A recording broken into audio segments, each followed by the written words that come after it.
तो आपने portfolio pages अगर रियल लाइफ के अंदर देखे होंगे तो वो काफ़ी बड़े बड़े, काफ़ी एक्सटेंसिव, काफ़ी सुंदर होते हैं, पर अभी तक हमने पिद्दी सी बेसिक सी HTML सीखी है, तो उतना ज़्यादा सुंदर अपना पोर्टफोलियो पेज हम नहीं क्रिएट करने वाले। हम एक बेसिक सा सिर्फ HTML को यूज़ करके बहुत ही बेसिक छोटा सा पोर्टफोलियो पेज क्रिएट करेंगे, जिसमें हमें टॉप पे अपना नाम ऐड करना है, अपनी एक फ़ोटो हम ऐड करेंगे, और हम सेक्शंस बना सकते हैं। मतलब एक पहले हम एजुकेशन के बारे में लिखेंगे अपनी, फिर हम स्किल्स के बारे में लिखेंगे, फिर हम हॉबीज़ के बारे में लिखेंगे, फिर हम कॉन्टैक्ट के बारे में लिखेंगे। तो पोर्टफोलियो पेज के लिए हम क्या करने वाले हैं, टॉप पे जब नेम ऐड करेंगे तो नेम को हम H1 टैग में ऐड करने वाले हैं। पिक्चर को हमें पता है हम अपने इमेज टैग के अंदर ऐड कर सकते हैं। सेक्शंस के लिए ये जो एजुकेशन है या स्किल्स है या हॉबीज़ हैं या कॉन्टैक्ट हैं, इनको हम लिस्ट्स की फॉर्म में क्रिएट कर सकते हैं। तो एक बार क्या करना है, यहाँ पर पॉज करके आपको खुद का अपना पोर्टफोलियो पेज बनाने की कोशिश करनी है। फिर अभी हम जो प्रैक्टिस क्वेश्चन सॉल्व करेंगे उसके साथ आप टैली कर सकते हैं। कुछ आपको लगता है कि हाँ यहाँ पर मुझे एक्स्ट्रा कर देना चाहिए था, यहाँ पर मुझे कुछ और ऐड कर देना चाहिए था, तो वो आप बाद में जाकर उसके अंदर चेंजेस कर सकते हैं फाइनल सोल्यूशन देखने के बाद। एंड अगर आपने कुछ और खुद से ही एक्स्ट्रा किया है then well done and congratulations, आप अपना डेवलपर वाला जो माइंडसेट है उसको बहुत बढ़िया तरीके से बिल्ड कर रहे हैं। तो एक बार सॉल्व करते हैं अपने प्रैक्टिस क्वेश्चन नंबर 3 को। ये मेरी index.html फाइल थी, इसके अंदर का कंटेंट हम हटा लेते हैं और इसको टाइटल दे देते हैं, let's call it portfolio page. Save, refresh. तो ये मेरा पोर्टफोलियो पेज यहाँ पर आ गया। अब हम यहाँ पर डिफरेंट चीज़ें ऐड करेंगे। सबसे ऊपर तो H1 टैग के अंदर हम अपना नाम ऐड कर लेते हैं। तो यहाँ पर मैं अपने लिए एक पोर्टफोलियो पेज बनाऊंगी, बट आपको क्या करना है, उसे अपने हिसाब से कस्टमाइज़ करना है। यानी अगर यहाँ पर मैं श्रद्धा खापरा लिख रही हूँ तो आपका नाम अगर राहुल कुमार है या आपका नाम अगर नेहा कुमारी है तो आपको अपने हिसाब से अपना नाम लिखना है और अपनी अचीवमेंट्स या अपनी डिफरेंट चीज़ें लिखनी है। तो ये हमारा नाम हो गया। उसके बाद मैं एक छोटा सा टाइटल ऐड कर सकती हूँ। अपने बारे में मैं एक लाइन ऐड कर सकती हूँ, I love to teach. Let's suppose मैंने कुछ इस तरीके का ऐड किया, रिफ्रेश, तो ये मेरे पास एक और लाइन आ गई। अब मैं अपनी कोई फ़ोटो ऐड कर सकती हूँ। तो फ़ोटो के लिए इमेज टैग हमारे पास होता है। इमेज के अंदर सबसे पहले तो फ़ोटो का लिंक चाहिए। अब आपके पास अपनी जो भी फ़ोटो होगी उसको आप अपने फॉर्मेट में डाल सकते हैं। Let me search for my photo की कोई डिसेंट सी फ़ोटो आती है क्या इंटरनेट से।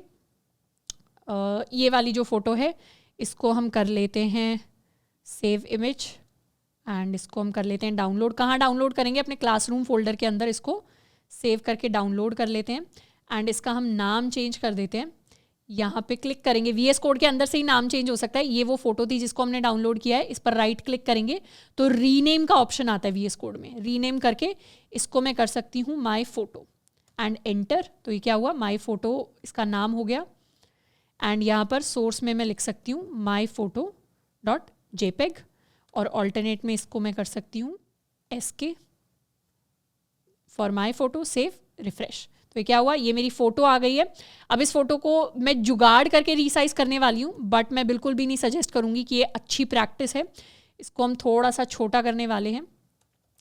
तो मैं 2 एट्रीब्यूट्स इसके अंदर ऐड कर दूँगी, हाइट एंड विड्थ। तो ये छोटी सी फ़ोटो यहाँ पर डिस्प्ले होकर दिखाई दे रही है। ये फ़ोटो एक्चुअली मेरी सेकेंड ईयर इंटर्नशिप की है, जब मेरी फर्स्ट इंटर्नशिप मैंने की थी माइक्रोसॉफ्ट के अंदर। तो पीछे बैकग्राउंड में माइक्रोसॉफ्ट का जो हैदराबाद का मेन कैंपस है वो दिखाई दे रहा है पीछे की तरफ। सामने की तरफ मैं हूँ मुस्कुराते हुए। एंड काफ़ी बहुत ही अच्छा दिन था, क्योंकि ये शायद हमारा लास्ट या सेकंड लास्ट डे था इंटर्नशिप का। एंड इसी दिन मुझे पता चल गया था कि नेक्स्ट ईयर के लिए मुझे रिटर्न ऑफर मिल गया माइक्रोसॉफ्ट में। तो it was a very happy day for me. तो ये मेरी फ़ोटो आ गई है। एंड आपको भी इसी तरीके से अपनी फ़ोटो ऐड करनी है। मेरी फ़ोटो ऐड नहीं करनी, आपको अपनी फ़ोटो ऐड करनी है। और उस फ़ोटो को कैसे ऐड करेंगे, इस फोल्डर के अंदर पहले डाल देना है, क्लासरूम नाम के फोल्डर के अंदर। फिर उसका यहाँ पर आपको सोर्स लिंक ऐड कर देना है। तो हमने नाम ऐड कर दिया, हमने फ़ोटो ऐड कर दी। अब इसके बाद ऐड करते हैं अपने डिफरेंट सेक्शंस। सबसे पहले एजुकेशन सेक्शन की बात करेंगे। तो मैं H2 टैग को यूज़ करने वाली हूँ अपने एजुकेशन सेक्शन को क्रिएट करने के लिए। रिफ्रेश। तो मेरा एजुकेशन सेक्शन आ गया। अब एजुकेशन सेक्शन के अंदर हम अपनी एक कोई अनऑर्डर्ड लिस्ट बना सकते हैं। यहाँ पर थोड़ा सा एक स्पेस दे देते हैं एक लाइन का, ताकि सेक्शंस अलग अलग आ जाएं थोड़े से।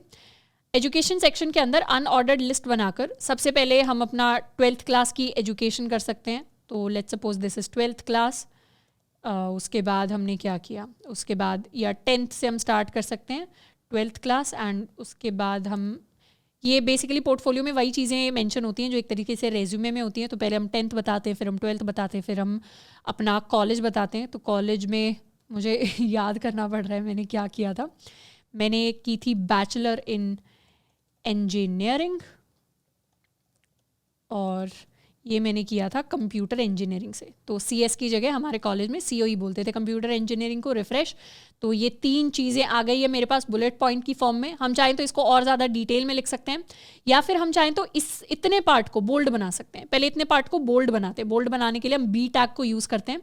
तो इसको कट करके यहाँ पर B टैग के अंदर लिख देते हैं, एंड इसके यहाँ पर एक कोलन लगा देते हैं, और यहाँ पर मैं लिखने वाली हूँ 10th क्लास, या ब्रैकेट में यहाँ लिख देते हैं CBSE से 10th क्लास पास की थी, और उसके बाद हम अपने मार्क्स लिख सकते हैं।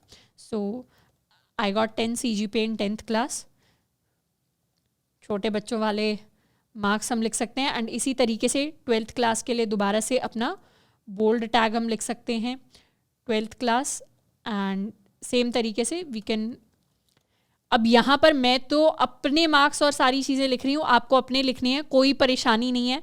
कम मार्क्स हैं किसी के, अगर ज़्यादा मार्क्स हैं, ज़्यादा देख के कोई बुरा फील नहीं करना, सारी चीज़ें कवर अप हो जाती हैं। ज़्यादा मार्क्स वाले भी कॉलेज के अंदर अगर नहीं पढ़ते तो करियर को हैम्पर करता है, और कम मार्क्स वाले भी अगर कॉलेज के अंदर पढ़ जाते हैं तो हमारे करियर को नई ऊंचाइयों तक लेकर जाता है। तो उस चीज़ में घबराने की बात नहीं है।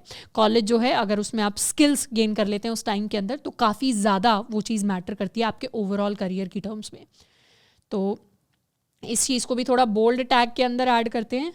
एंड यहाँ पर कॉलेज GPA, जिसको करने में शायद कभी उतनी मेहनत या एज सच नहीं लगा, पर ठीक है, इस तरीके से हम कुछ कुछ दिखा सकते हैं। ये वैसे उतना देखने में अच्छा नहीं लग रहा, बट बेसिकली एजुकेशन जो सेक्शन था उसके लिए हमने कुछ कुछ डिटेल्स यहाँ पर दिखा दी हैं। इसके बाद नेक्स्ट सेक्शन जिसको हम क्रिएट करेंगे, ये है हमारा स्किल्स सेक्शन। तो यहाँ पर दोबारा से हम अपना H2 हेडिंग टैग यूज़ करके अपनी स्किल्स लिख सकते हैं। तो उसके लिए भी एक अनऑर्डर्ड लिस्ट बना सकते हैं।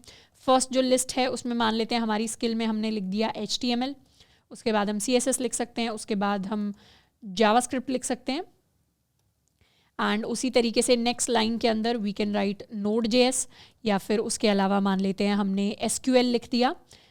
एंड नेक्स्ट जो लिस्ट है, क्योंकि मुझे जावा भी आता है तो मैं यहाँ जावा लिख सकती हूँ, या फिर if I want to write I can also write Python. तो इस तरीके से मल्टीपल स्किल्स जो हैं उनको हमने डिफरेंट डिफरेंट लाइन्स के अंदर लिख दिया। नेक्स्ट जो सेक्शन हम बनाने वाले हैं ये है मेरा हॉबीज़ सेक्शन। तो हॉबीज़ नहीं लिखना है यहाँ पर, H2 वाला जो टैग है इसके अंदर हम लिखेंगे हॉबीज़। हॉबीज़ के अंदर हम अपनी मल्टीपल हॉबीज़ को ऐड कर सकते हैं in the form of an unordered list. क्या क्या हॉबीज़ हैं, मान लेते हैं let's suppose if reading is my hobby, जो आजकल मैं उतना कर नहीं पाती, रीडिंग हॉबी है, या फिर डिबेटिंग हम लिख सकते हैं। रिफ्रेश। तो इस तरीके से 2-3 हॉबीज़ हम लिख सकते हैं। अब जो लास्ट सेक्शन हम बनाएंगे ये होने वाला है कॉन्टैक्ट का सेक्शन। तो H2 टैग, इसमें लिखेंगे कॉन्टैक्ट मी। कॉन्टैक्ट मी के अंदर हम एक अनऑर्डर्ड लिस्ट बना सकते हैं। इसमें फर्स्ट लिस्ट के अंदर सबसे पहले तो हम अपना ईमेल दे सकते हैं। तो यहाँ पर बोल्ड टैग के अंदर मैं लिखने वाली हूँ email, and let's call this email hello@, या इसको कर देते हैं delta@ apnacollege.in, सेव, रिफ्रेश। तो ये हमारा ईमेल हो गया कुछ इस तरीके से। एंड इसके बाद नेक्स्ट लाइन के अंदर लिस्ट आइटम में मैं चाहूँ तो अपनी लिंक्डइन प्रोफाइल भी ऐड कर सकती हूँ। तो यूजुअली जो हमारे पोर्टफोलियोज होते हैं, रेज्यूमे होते हैं, उसके अंदर हम अपनी गिटहब और अपनी लिंक्डइन प्रोफाइल ऐड करते हैं। गिटहब को अभी हमने सीखा नहीं है, इसीलिए उसकी प्रोफाइल लिंक नहीं ऐड करने वाली। लिंक्डइन हम सबको यूजुअली जनरली पता होता है लिंक्डइन क्या होता है, तो मैं अपनी लिंक्डइन प्रोफाइल ऐड कर रही हूँ। यहाँ पर हम सिंपली एक एंकर टैग क्रिएट कर सकते हैं। एंकर टैग के अंदर मैं लिख सकती हूँ लिंक्डइन, सेव, रिफ्रेश। पर यहाँ पर सिर्फ लिंक्डइन टेक्स्ट लिखा हुआ आ रहा है, तो इसको लिंक करने के लिए I can actually search for my LinkedIn profile. तो श्रद्धा खापरा लिंक्डइन अगर सर्च करेंगे तो यहाँ पर अगर क्लिक करें तो दिख ही रहा है ऑलमोस्ट क्या ये मेरा लिंक आएगा। इसको कर लेते हैं कॉपी, एंड यहाँ पर एंकर टैग के अंदर href के अंदर इसे कर देते हैं पेस्ट, इसे कर देते हैं क्रॉस, रिफ्रेश। तो यहाँ पर क्या हुआ, अब लिंक्डइन प्रोफाइल का मेरे पास लिंक आ गया। जैसे ही क्लिक करेंगे वैसे ही क्लिक करके तो मेरी खुल ही जाएगी मेरे कंप्यूटर के अंदर, बट बेसिकली इसे क्लिक करेंगे जैसे ही तो लिंक्डइन प्रोफाइल दूसरे पेज के ऊपर जाकर खुल जाएगी। अगर आप क्लिक करते हैं, डायरेक्टली क्लिक करेंगे तो सेम पेज के ऊपर खुलेगी, लेकिन अगर हम कंट्रोल प्रेस करके इसको क्लिक करेंगे, कंट्रोल भी प्रेस करेंगे, फिर इसे क्लिक करेंगे तो ये नेक्स्ट पेज पे खुलेगी। या फिर अगर हम इस पर राइट क्लिक करके यहाँ लिखेंगे ओपन इन न्यू टैब, तो ये क्या होगी, नए टैब के अंदर जाकर खुलेगी। तो इस तरीके से एंकर टैग काम करेगा। तो इस तरीके से आप अपनी प्रोफाइल बना सकते हैं जिसमें डिफरेंट डिफरेंट चीज़ें हम लिख सकते हैं। हम चाहें तो लास्ट में एक और चीज़ मेंशन कर सकते हैं, तो made with love by let's say Apna College, made with love by Apna College. अब ये जो लव है इसकी जगह अगर मुझे हार्ट का सिंबल दिखाना है तो I can just search Google for heart symbol. तो अगर हमें अलग अलग सिंबल्स दिखाने होते हैं ना, अगर अपने HTML के अंदर हार्ट सिंबल इन HTML सर्च कर लेते हैं, अगर हमें अलग अलग सिंबल्स दिखाने होते हैं गूगल अपने HTML कोड के अंदर, तो उसके लिए हमारे कुछ कुछ नाम्स होते हैं। इनको हम और ज़्यादा डिटेल में बाद में स्टडी करेंगे, पर ये एंड हार्ट्स अगर मैं इस तरीके से नेम कोड होते हैं इनके HTML के लिए, अगर लव की जगह मैं ये नेम कोड लिख देती हूँ तो उसकी जगह क्या होगा, सेव करेंगे, रिफ्रेश करेंगे तो यहाँ लव की जगह एक्चुअल हार्ट, इसे थोड़ा सा जूम इन करते हैं, एक्चुअल हार्ट मेरे लिए डिस्प्ले होकर दिखाई देगा। तो इस तरीके से आगे जाकर हम और ज़्यादा नेम कोड्स के बारे में भी पढ़ेंगे, बट अभी के लिए इतना काफ़ी है। काफ़ी कुछ जितनी भी स्किल्स हमने गेन की थी अभी तक, चाहे वो अनऑर्डर्ड लिस्ट हो गई हो, चाहे वो हमारे एंकर टैग हो गए हो, चाहे वो इमेज हो गई हो, काफ़ी सारी चीज़ों को यूज़ करके हमने एक बेसिक सा अपने लिए पोर्टफोलियो पेज बना लिया है। और आपको भी इसी तरीके का एक पोर्टफोलियो पेज अपने लिए बनाकर तैयार करना है साथ के साथ as part of this activity. तो आई होप कि HTML करते हुए आपको मज़ा आ रहा है। तो अभी तक हमने HTML के अपने लेवल 1 को कंप्लीट किया है और नेक्स्ट चैप्टर के अंदर हम शुरुआत करने वाले हैं अपने HTML के लेवल 2 की।